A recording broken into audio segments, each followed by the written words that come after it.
Šiandien garsus vaikų psichiatras, Seimo narys alytiškis Linas Slušnys augo matematikų, mokytojų šeimoje Vilties gatvėje. Dzūkijos mokyklą baigė sidabro medaliu. Tiesa, juokdamasis prisimena, jog paauglystėje buvo nelengvas vaikas, drąsus, sovietmečiu mokytojus trikdęs senelio pasakojimais apie Lietuvos nepriklausomybės kovas. Drąsa, sako Linas Slušnys, ir šiandien svarbi, tiek jo kaip gydytojo, tiek ir kaip politiko kelyje. Mano kiemai visi čia ir yra, aplink Vilties, tuo metu Petkevičiaus gatvė beje buvo. Bet jeigu žiūrėti į šitą Vilties 8, kas yra, tai čia mano visa praktiškai ta sąmoninga vaikystė, nes aš ne visai nuo gimimo, gimiau Vilkaviškyje ir tėvai persikraustė iš Vilkaviškio, kai man buvo 3 maždaug metukai. Tai, kaip sakau, visas sąmoningas veiksmas jau vyko čia mano futbolo kiemai, čia mano prasidėjo draugai ir paskui jau atsirado sesuo, kuri lankė čia ir mokyklą. Aš lankiau kitą mokyklą, ne čia kieme, nes matyti tėvai bijojo, kad aš šitą mokyklą niekada neatsikelsiu, kadangi po langais, tai sesiai leido po langais mokyklą lankyti. O man jau liepė truputį pakulniuoti kokį kilometrą iki kitos mokyklos, kuri tuo metu buvo pirma vidurinė Dzūkijos pagrindinė mokykla. Mokytojai ginčijosi, kur aš pasuksiu. Ar aš būsiu matematiką studijuosiu, ar aš studijuosiu aktorinį. Bet aš pasirinkau tokį tarpą, aš labai norėjau dirbti su vaikais. Bet aš matydamas tėvų darbą, matydamas, kaip dirba tėvai mokykloje, gerai pažinojau tikrai tą sistemą, aš nenorėjau būti mokytoju. O supratau vieną dalyką, kad matematikų tuo, kadangi aš dalyvavau nemažai olimpiadų, respublikinių olimpiadų tuo metu, tikrai buvo daug kietų matematikų. Aš jų tarpę supratau, kad aš Alytui galbūt aš labai geras matematikas, esu tikrai šitą išmanantis, bet kalbant apie tuos didžiuosius matematikos, aš ko gero juo nebūsiu. Tai aš pasirinkau kelią, kuris vedė link to, turbūt čia daugiau yra priežasčių, aš pasirinkau pediatro kelią būtent, kad aš noriu būti su vaikais, dirbti su vaikais ir tiesą sakant, tuo metu tikrai net galvoje nesisuko jokia mintis apie vaikų psichiatriją. Tai jau yra vėlesnė istorija, kuri visai kitokia. Koks aš vaikas buvau? Oi, vaikas tai buvau toks, pasakysiu, nelabai gražiai pasakysiu, bet pasakysiu. Mokykloje viena mokytoja man yra pasakius, jeigu ne tavo pažymiai, tai tu kolonijoje sėdėtum. Nes aš mokiausi neblogai, nebuvau ten super kažkoks tai mokinys, bet turint galvoje, kad aš visgi įstojau į mediciną, baigiau medaliu, tai tikrai buvau neblogas mokinys, tik tai tiek, kad nesimokiau ten kiaurais penketais, kaip mano, pavyzdžiui, sesuo, kuri mokėsi ten gavus 4 verkdavo, tai aš net ir dėl kokio 3 ten per pusmetį ar per trimestrą, tai aš ten per daug nesukdavau galvos. Maždaug išsitaisysiu, ten žinau, kad tingėjau, nedariau ir visa kita. Tai vat mano, aš buvau toks, vat, kad man atrodė, kad kai kurie pažymiai ten dzin, susitvarkysim ir važiuojam toliau. Tai viena dalis, kita, šiaip nebuvau labai ramus. Čia už nugaros kaip tik tai yra poliklinika tokia, kuri tuo metu, kai aš augau, čia statėsi ir tai buvo naujas visiškai objektas.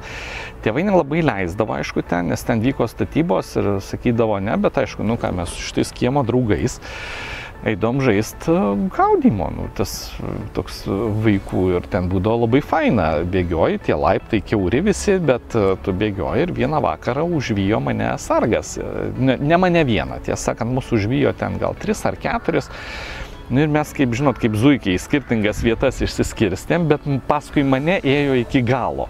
Ir aš ateinu iki galo, to 3 aukštas ir aš staiga matau, kad jis ateina. Nu ir ką, jeigu mane paims, tai mane gali nuvesti pas tėvus. Nuves pas tėvus. Nu, tėvai mano buvo, sakyčiau, gana reiklus ir tokie pažeidimams tokie gali man uždaryti daug kanalų ir visa kita. Nu ir aš, taip sakant, iš to 3 aukšto pasižiūrėjau iš pradžių ir iššokau. Tiesa, ten buvo žvyras ir visa kita, bet aš sugebėjau iššokti iš to 3 aukšto. nieko nesusilaužiau, gal užpakalį ir skaudėjo šiek tiek, bet iš esmės didelio kažkokio ten dramos neįvyko ir parėjau ramiai namo ir jau kaip ir nieko neįvykė. Tai aš tėvams šito nesakiau, man atrodo, N metų, nežinau, gal studijų metais esu pasakęs, kad aš tokį bairį esu iškrėtęs ir tą esu padaręs, kaip lygiai esu mokykloje suvalgęs, vardan to, kad merginoms gerai atrodyti, esu suvalgęs šitą skutimosi peiliuką tokį metalinį, niekas negali patikėti. Tai va aš toks truputėlį su chuliganiškais polinkiais, bet kadangi, sakau, mokykloje mokymasis pakankamai gerai sekėsi, šiaip labai didelių kažkokių nusikaltimų nedariau, nu tai, kaip sakoma, likau tuo, kuo likau. Bet iš tiesų tai nebuvau turbūt aš galvoju, kad aš nebuvau lengvas vaikas tėvams, aš taip galvoju.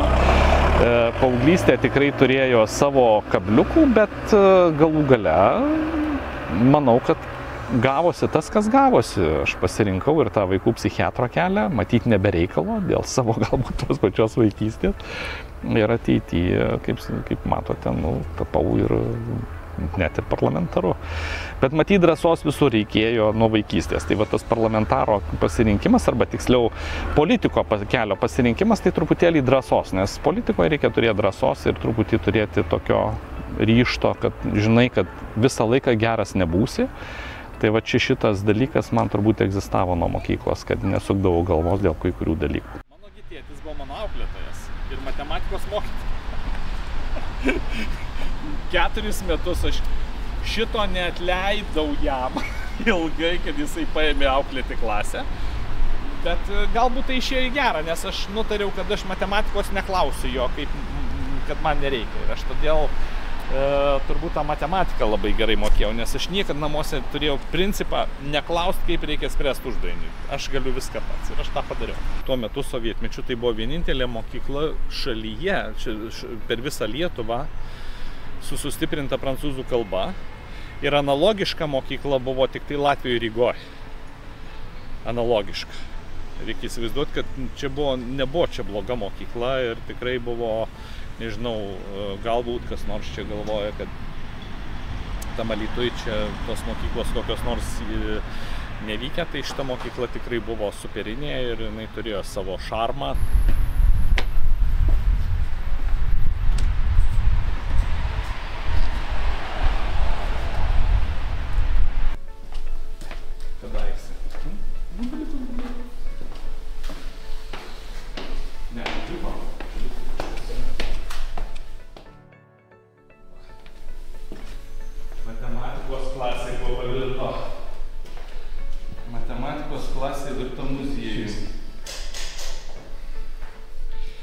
Šitą mokyklą baigė Grigaravičius ir dabar pulkininkas Arūnas Dudavičius. Jisai vis dar, kaip sakau, irgi. Tai čia mes ne vienas. Nu va, mano direktorius yra šitas žmogus. Trijo, faktiškai augo. Ir manau, kad tai, kad aš nukeliavau į mediciną, yra jo irgi nuopelnas. Yra dalis, nes jis kai kur matė tokius dalykus. Aš labai nemėgau chemijos. Žiauriai. Tai buvo mokslas, kuris man atrodė, kažkokia avarija. Aš manau, kad tai buvo susiję galbūt su mokytojais, vis tik tai galvoju, ne tiek susiję su pačiu dalyku, nes šalia, matyt, bent jau buvo mokytoja, kuri, kad ir jinai labai gerai mokė, negaliu sakyti, kad jinai blogai mokė, bet yra tas, žinote, santykio nebuvimas su vaiku. Ir aš, kadangi matyt visgi kažkoks buvau santykio žmogus, tai rodo ir mano gyvenimas turbūt, kad pasirinktos profesijos, tai man to santykio trūko ir aš šitos pamokos žiauriai nemėgau. Man visada buvo toks kabinetas, kur ateina metas, chemija kažkaip, kaip čia jos išvengti. Bet nepaisant to, aš visai neblogai mokiausi.